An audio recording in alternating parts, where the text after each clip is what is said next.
an average Nigerian, I everybody loves the Jakpa. I want to believe most of us that comes from a family of, less privileged, yeah, average family. We want to just, get on to the plane or to the flight and get on a greener pastures and do what makes us more fulfilling, more exciting, and more happy.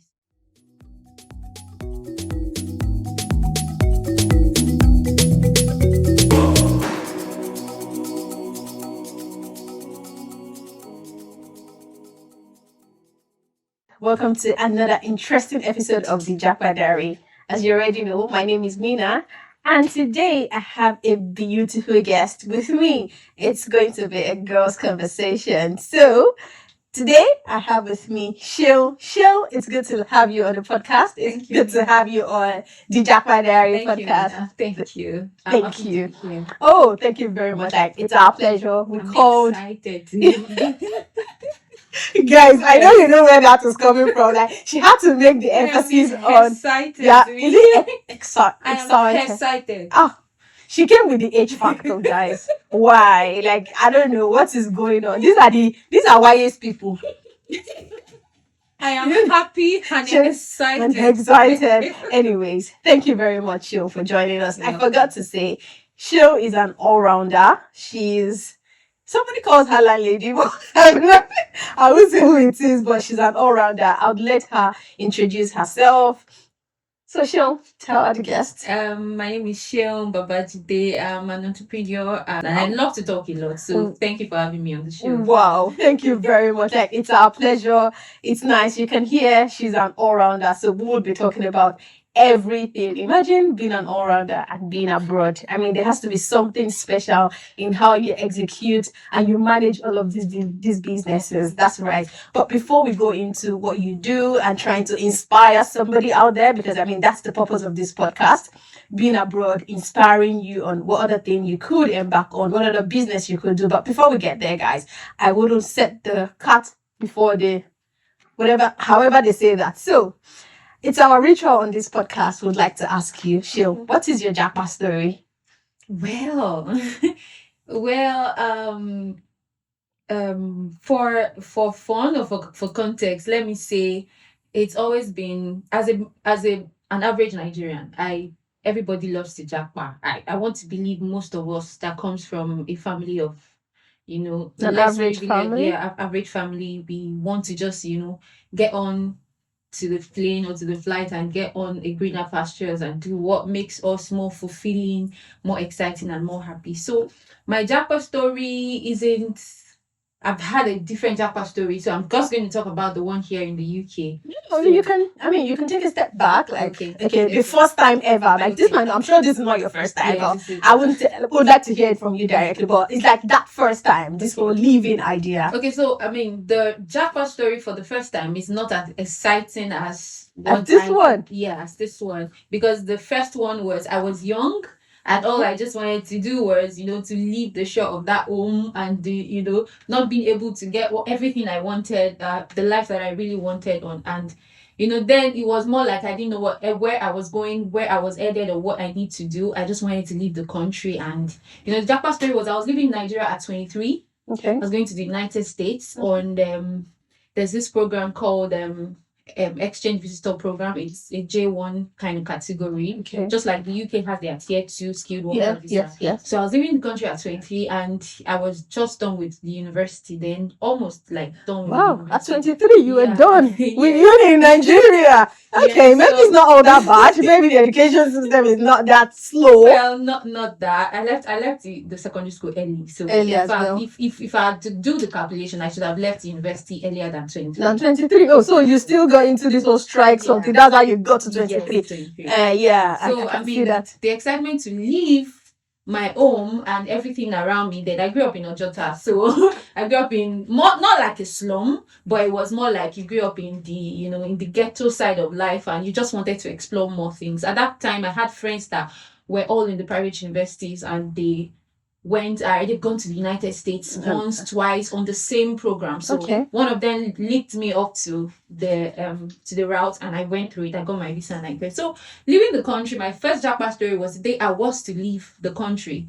I had no cash on me. I was going to a country where I had no family, no friend, nobody. If I was going to a state where I was just going to land and go to my employer, Okay. I don't know them. I don't know if they exist. It's I like, don't know. what did they see? Yeah. Like, I'm here. I don't know if the job exists or not at 23. And all I Wow. just wanted to go was to go start my job, make money, and get, as in, start making money. The greener pasture story thing now. Also, that was supposed to be it. It wasn't like a short-term visit. It wasn't like a short term. It wasn't a short term. Wow, at 23, you were Yeah. taking that leap of faith. Because at 23, a lot of us, I mean, in Nigeria, if you look at things, 23-year-old, you're still with your parents, very, very much with your parents. With my parents. So, I mean, going out there Yeah, to a no man's land, like, Trust me. not a no man's land, but like somewhere you've never been to. before. Yeah. I mean, kudos to you, Thank you. girl. Thank you. So, I mean, I just wanted to go because it's going to be a different thing from the life I have back in Nigeria then. I mean, I'm from the home that I stay in, face me, I slap you environment, and you know that thing. I'm proud of my upbringing. I'm proud of my parents. I'm proud of the life that I had and what I have now. Yeah. But however, I wanted more for the life that I had then. So that's why the Jakpa thing. So the day I won't forget the story, I was excited to leave the country. And it didn't dawn on me that you were going to a country where you don't even know anybody. I was going to land in Pennsylvania. Okay. And, you know, I was going to also have a stop at Dulles Airport. That's Washington, D.C. I don't know anybody. I don't know anything. The only people I know were my employers. And to cut the long story short, my employer paid for part of my ticket fee to come down to the country. Okay. So I don't even know if they are going to use me for ritual or for anything. I don't even know. So it was just like I was going, and there was no cover on me. My flight, my mom went to the airport with me, my elder brother, my sister, it was not like Omo law. Like they were happy to let you go. Let me go. Not like, and there was no fun, no extra £50 or £100 to say, okay, in case you get to the bus stop. I'm sure that this is what but me, I wasn't thinking about that because I don't care. I just want to leave. You just want to leave this place. So I remember my elder brother, my immediate elder brother, then remember, as a then, that was 2010, the naira rate to dollar was 145. Oh my God, the good old days, guys. Yeah. So I remember we were at the airport and I was already going. My mom was even crying. You know that for long, that kind of wrote your money to one share, that kind of thing. Yeah. Not me, I didn't even tell my mom. She was crying, I wasn't looking at her. I was just going to the screening parts to just get through. Then my immediate brother just called me and said I should wait. Then I remember he went outside the airport to change 7,500 naira to £50. Wow. $50. Yeah. To $50. And just squeezed it in my hand that we don't even know. To buy if anything happens, just in case. And was that $50? I got to the airport. I had to leave. Like when I was waiting for my wait time before I went to McDonald's to eat, then that was the funds that gave me that helped me in buying my first phone, my first SIM in the United States. When you landed. So when I landed into my employer's home and everything was fine. So wow. I was working with some Israelis. So this is where my entrepreneurship and the vibe for liking to do business that's where it came from. Because I worked in the mall as a salesperson. Okay. So I was given the options of, do you want to be on your salary, like your per hourly salary, or you want to go on commission? So if you're able to sell something for a day, maybe you're able to sell up to $400, you are getting 25% of what you're selling. Okay. So that's way more than what my hourly rate. At that time, the minimum wage for that state was, I think, was $7.5 per hour. So I mean, those were the exciting thing. And when I got to their home, I didn't have anything apart from the money I used to buy my SIM, and I needed some few supplies for myself. I remembered they gave me, Annie was her name, she gave me some funds, just to say, okay, so have this, and when you were working, we're going to be taking it back in bits. And that was it. And after some months, I explored other cities. I was able to, and that was it. Then after so many years, I went back home. I mean, not so much. Not maybe like almost 2 years. I went back to Nigeria. Then after so many years again, I found myself coming to the UK. So on this time around, I was more matured. Of course, you'd make better decisions. Yes, I was more matured. So I wasn't looking forward to I don't know what I was going to meet. I already had the idea of the Jakpa thing Yeah. and the abroad lifestyle in my Of head. So I course. knew that it wasn't easy like I thought the first time when I was coming in, you know. So coming to the UK wasn't so bad for me because I already made up my mind on everything that I was going to see or Yeah. pass through. Yep. So it wasn't strange to me. You know, the lifestyle wasn't strange. Staying with people and how people will treat you wasn't strange to me because I know abroad people are not just I know that kind. that's kind So I already another prepared my experience. mind. I already made sure. And coming this time around, I already had something to fall back on. I had some few businesses in Nigeria that I feel like they were doing a little bit well, okay for me. So even if there's nothing to stand with or to use Yeah. or to get into, I still have something that would help me. For all I just needed to do was get out of that country for that time because as an entrepreneur, things were going bad for us. So I needed another escape for financial stability and freedom, and that was the reason why I'm here in the UK to do that. So Wow. that's my Jakpa story. Thank you very much. Like that was interesting. Like that was so insightful. I mean, from 23-year-old, Yeah. 23-year-old lady leaving for another man's country. When I was 23, no, I wouldn't dare.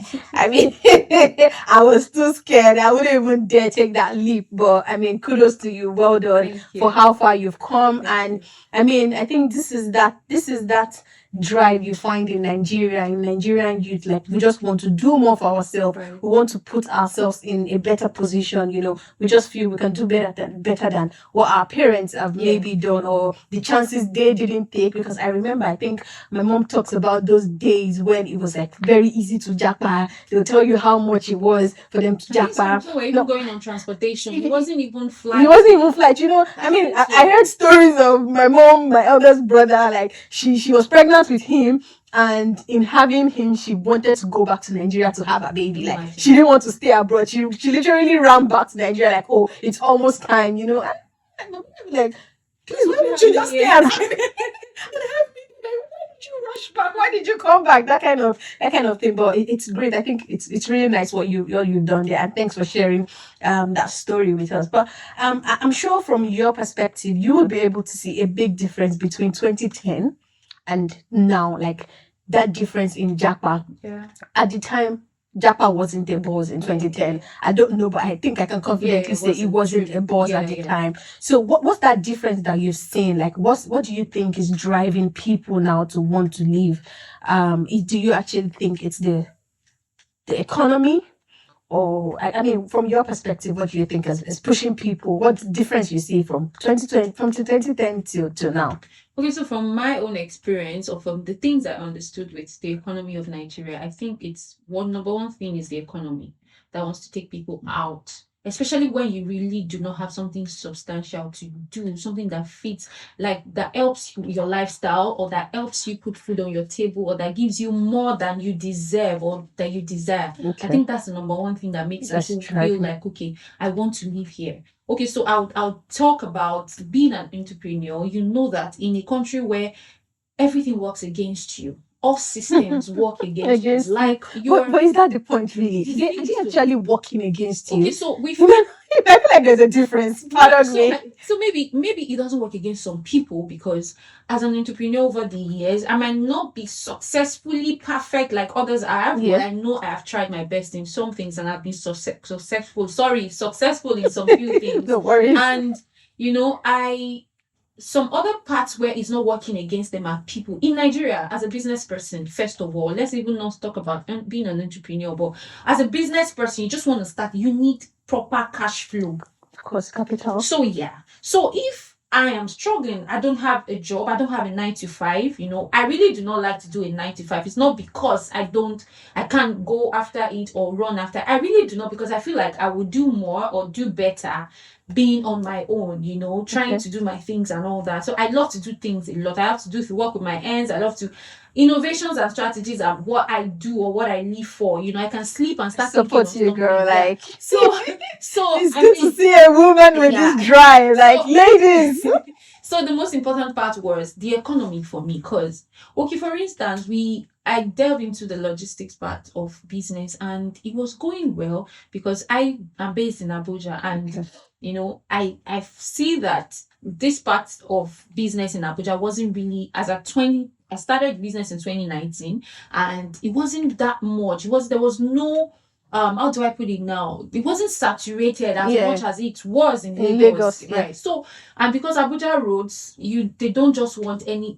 You can't, no bikes on Abuja's main city roads. Bikes are not allowed? No. If you are going to be a biker on Abuja, you are either someone who is licensed to do so, or you're a dispatch company, because there should be a box behind you that is branded and all. So that's the only reason why they want that structure. So there is someone with that sort of structure. So not like Lagos, where you can take Okada from Ojota to Idiaraba, or from Ojota to Island fast because of traffic. Abuja does not do all that. So if you're doing all that, you should have gone through the deeper process and you follow their rules, or you understand. So now, if you as a business person, you're starting up in such country, no backups, nothing. I'm not from a very rich home. I'm not even from a rich home, let's say it like that. So whatever I've been able to do, I'm doing it by myself, and because of the experience of my background, that I know that, okay, the drive, I want more. I can't afford to. So there's no other source of income for me to help me sustain what I'm building already. So Nigeria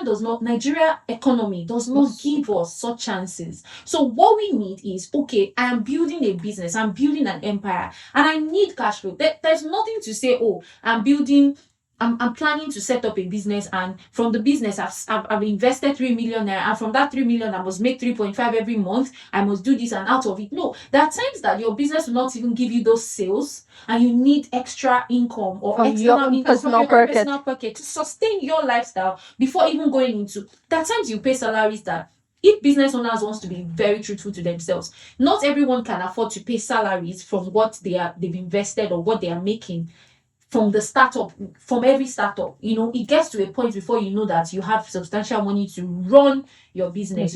You don't just impose, or you put your own personal needs on that investment. You understand? So, but I think that's what the country will make you do. Exactly. Because, so the economy, the economy wasn't favorable to people like us. Before you know it, we have house rents to pay, we have shop rent or business place rents to pay, and the family thing, needs are coming, things are. Their system works against you at any time. Something just happens and it changes things. Sure, please. Let's just say it as the system is not in your favor. I don't it's not. Nigeria is my country. So I really believe in the Nigerian dream. I really do believe in it. Somebody is here in the UK. No, honestly, I do, because as I'm here right now, I still have businesses that I run back home. Do you understand? So all I said in the beginning of this conversation, I said one of the reasons why I came here is because I just needed the financial escape. I just needed something different to do, to stand on my own, to say, okay, my lifestyle, I want to fund it with something not on my business. On your business. Yeah. So that's why I'm here. So that's my own Jakpa focus. It's not because I just want to. Yes, the system works well for us. It's so good for us back here. We just hope that those experiences and those lifestyle, we can also put it in our country, and it makes us feel better. So I think the reason, to sum it up, the reason why people leave, kill their dream and just leave whatever they can do, because as a Nigerian, we have the drive.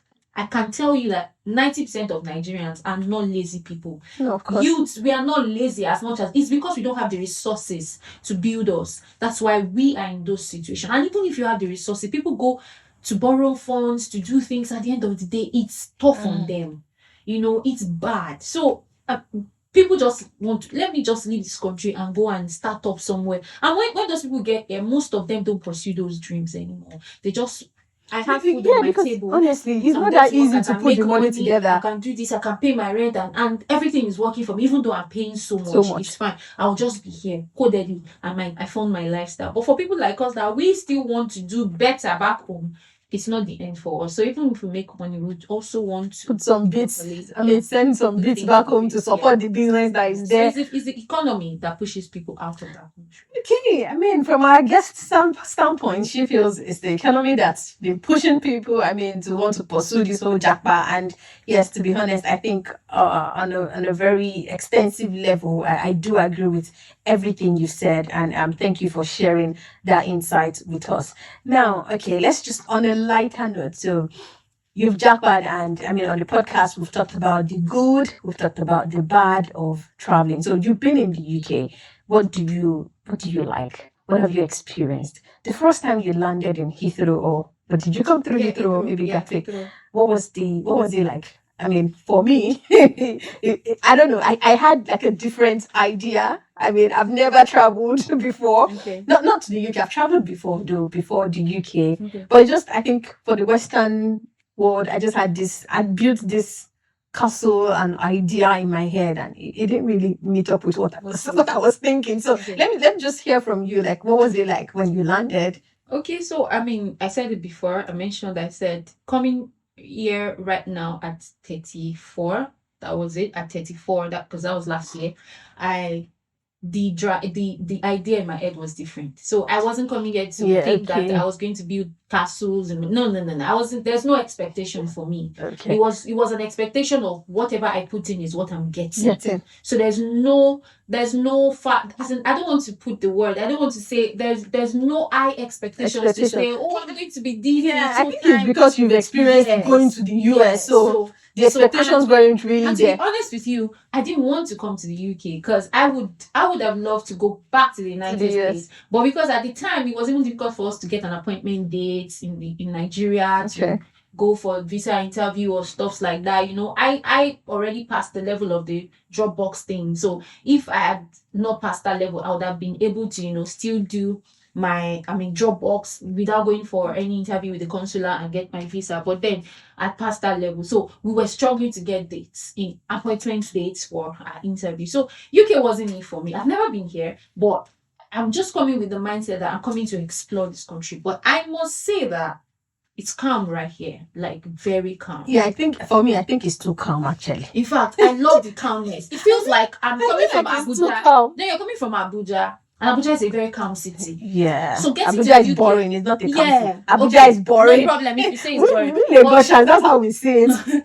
no, but there's peace. There's peace in Abuja. Call it whatever you want to call it. Honestly, you guys want to come to Lagos once in a while when you want to have fun, and then run back to Abuja when you want the solace. Abuja. We have great fun. What fun do you guys like? I had a lot of friends like on every weekend they come to Lagos to come and have fun. The only reason why anybody from Abuja wants to come to Lagos is because the vibe in Lagos and the parties and whatever. That's what makes it Lagos. Like that's what makes it interesting. If you want a lifestyle of you want to wake up and go to work, people want the Abuja lifestyle. That's what I'm saying. So Monday to Friday, you find them doing the Abuja, so and then they come to. But is that fun? Like, why do we want to? It's that fun that keeps us going. Everything is not fun for the rest of our lives. We have places we can have fun in Abuja too, but it's just the vibe. Like now, if you invite me to an Owambe in Abuja, I'll think twice. But if you invite me to an Owambe in Lagos, no. I have friends in Lagos. I grew up in Lagos. So by the time I'm taking one or two person alongside with me to the party, it's lit. Scattered. It's going to be nice. Yeah, but in Abuja, maybe I will still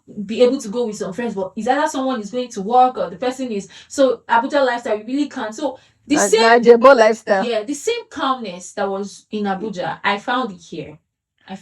And like I said, there was no high expectations for me because number one, I was feeling like I wasn't going to like it here. Right? Okay. I was not going to, I had the notion that I wasn't going to like it in this country because we had some people while we were growing up, they'll say, UK, Bawo, UK, Kinikon. They made it look like UK wasn't even the best place to be.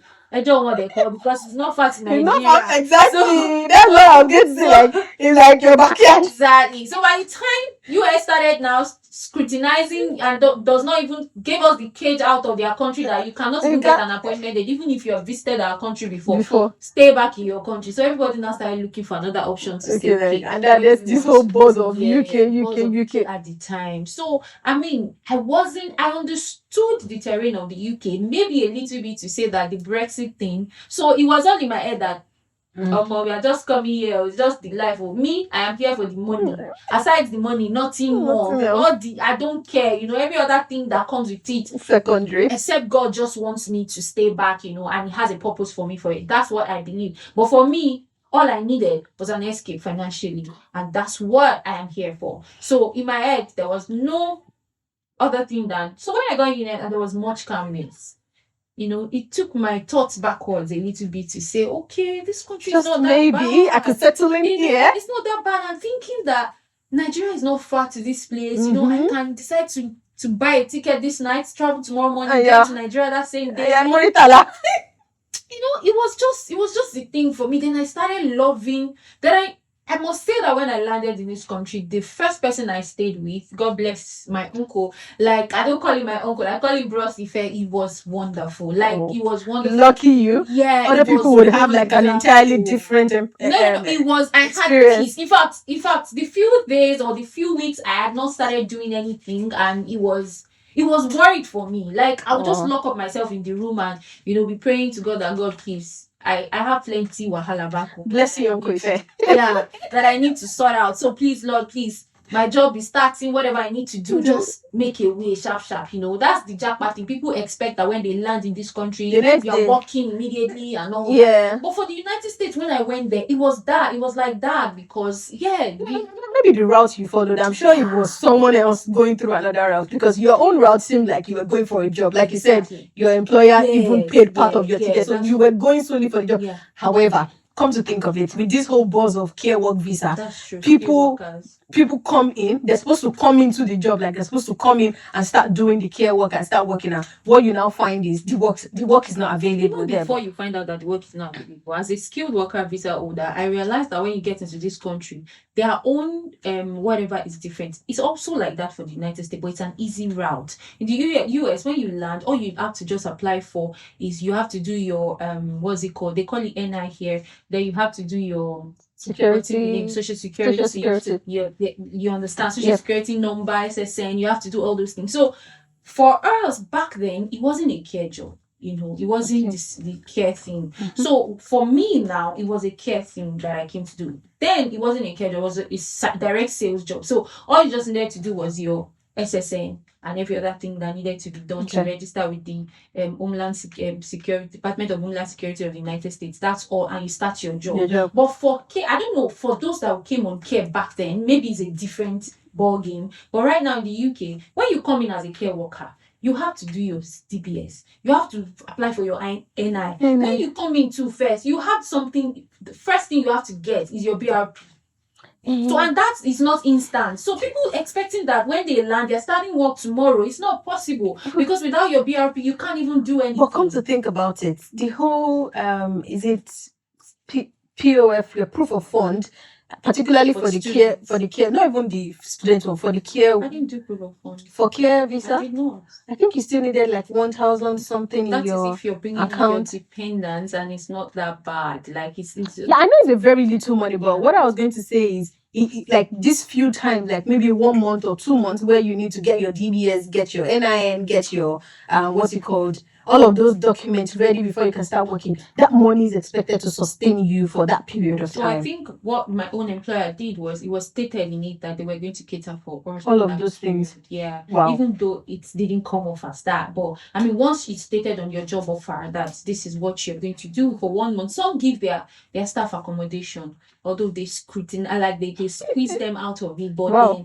but yeah, if it's stated on it, you really do not know. I feel like I don't think I've seen people coming through this route and there's no proof of fund needed, except for the ones that are bringing more families in. I don't know that, but I mean, for you personally, who is the principal applicant, I don't think you need a proof of fund to do that. You don't need any amount to show, like, I mean, at your, say you've gotten your COS and you're putting all your documentation together, you don't need 1,000 something in your account. I didn't do that. I did not do that, so I don't know for others.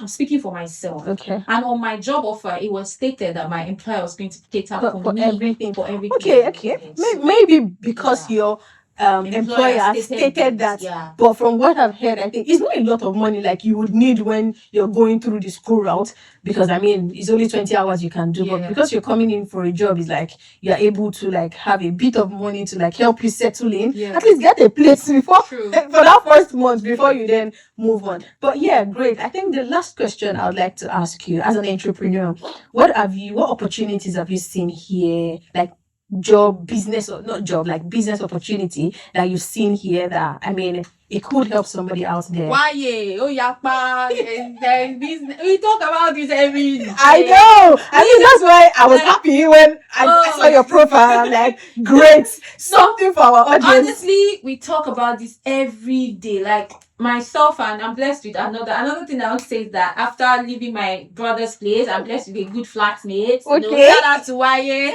Shout out to Hafiz Hala Waye. With the H actor. Landlord. So I mean, you know, getting to the people you stay with or the people you meet Mingle, helps you, you know, to they don't kill your dreams for you. Like even if you have those dreams, if I had those dreams in me and I don't have a flatmate, for instance, or friends or people, campus that I keep that encourages me to think about those things, Yep. and I don't think it to be useful. You might have died, honestly. You Yeah. just be looking at, let me just Yeah. survive. Then I also met someone too that me all my life I've been meeting people that are into businesses. When I was in the US, it was the Israelis, and you know the Israelis for being able to do businesses. Yes. They are practically the ones helping the United States economy. As at then, I don't know stories now. You know, as at then. Disclaimer. Yeah, as at then. But then, so I learned from them. So I also met another Igbo Nigerian man that has the vibe like a proper business. Shout out to our Igbo guys. Yeah, Prince. His name is Prince of Ubuntu, Prince of Native. You know, he's a diehard fan of business. You know that Igbo sense. You know that Igbo. And Very me, business looking at me, oriented. I don't look like a Yoruba person. Like when people see me, they actually you don't. Yeah, they just say Kiniko. I'll be like, I'm not Igbo, I'm Yoruba. So I mean, I met the person and the first conversation we had was on businesses, like ideas, and I saw that more. This man had gone through So share with me, Nation. Please tell I me don't want to share my ideas. What business ideas are don't there worry, that you people can do that off camera. explore? You can do that off camera, but there are lots. This is not how it is. Can I show you that there are lots of businesses? I mean, especially for this city that I'm in, Southampton. I mean, we think there's no time my flatmate and I steps out of the house to do something that you don't see the potential. We go to African stores and we're seeing people and I'll be like, this thing, you know, we're just, even if we're not even going to do it, but we have those ideas on a daily basis. We think of this, we think of that, you know. It's just good that you have someone to share those ideas. But I can tell you, in diaspora in general, there are a lot of businesses. It's not just about coming and facing the life that there's light, there's like, for how long do you get? So there are other things you can do. There are other lessons or there are other experiences you can gather as well to help your country, to help whatever you're doing back home. For now, I really do not have the capacity to do so much here because I'm just starting. Of course, not like Nigeria, I can just go and register business and start what you need to start anywhere. This place is different, you know. But then the little experiences I've had, how do I put it now? I don't hear but English, man. No, but English. Like the few coaches, the few thing that I've learned that okay, don't do this way, be careful how you do this, you know, how you talk to people, how you mix up with people, whatever, you know, just managing people, managing yourself, managing your integrity, managing everything, how to navigate the face of your brand, the face of your brand, the things you need to do. Don't just talk to people anyhow, just like Nigerians will do. Has helped me in, you know, reshaping whatever I need to do back home. But like I said, once I am grounded enough to start up something, forget it. You are seeing me, the brand, you know. We'll bring you back. Maybe then you put a name to all this, you know, you put a name to all these potential business ideas. Like outline five ideas that we think that we can work on. Life is not like this. So don't worry. The sky is big enough. Everybody it is, of course. So share this idea. Don't worry. Let me give my audience, good content. Have money. Tomorrow they'll go and start me that I do not have money. Anyways, I mean, it was nice chatting with you, Sheo. Thank you very much. So guys, if you enjoyed this conversation, as usual, we implore you to share these videos with your loved ones, like the video, subscribe to all of our channels, the YouTube channel, follow us on all of our social media handle, and all of this is what motivates us to keep bringing you beautiful and insightful and inspiring content like this. Till we'll see you again on our next episode. Have a lovely week. Ati Jakpa!